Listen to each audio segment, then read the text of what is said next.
Honest to Vlog. Hey guys, how's it going?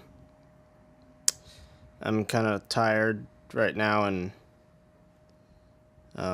lots of stuff that needs doing, I guess, and people and not doing people, but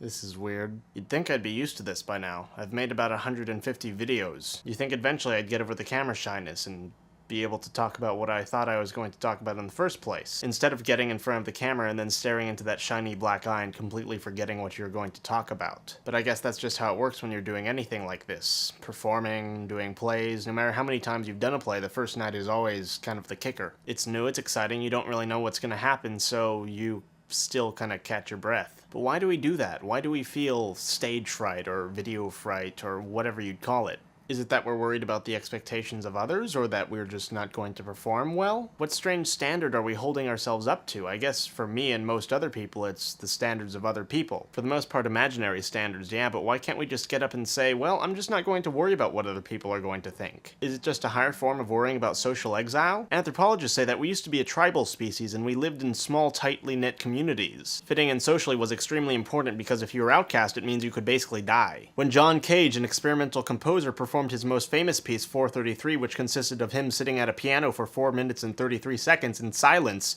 most of his friends abandoned him. A lot of them wouldn't even talk to him after that. I guess it's kind of the same thing. Some art historians say that the pressure of being proclaimed as America's best living painter of his time caused Jackson Pollock to commit suicide by driving his car into a tree. In the same vein, the poster child of the Surrealist movement, Marie Oppenheim, apparently wasn't able to create any work for 40 to 60 years, having a creative dry spell because of the pressure. Because she lived in the middle of the 20th century and was a woman, most people didn't see her work as an actual body of work. Rather, she was the model of the whimsical fairy woman who leads the Surrealists. Constantly led by her free nature and spirit, the Surrealists, who were interested in connecting to their dreams and subconscious and portraying that in their artwork, saw her work as more divine inspirations than anything else. Am I talking in Zay Frank's voice again? I can't tell anymore. Vlogging is a strange, strange thing.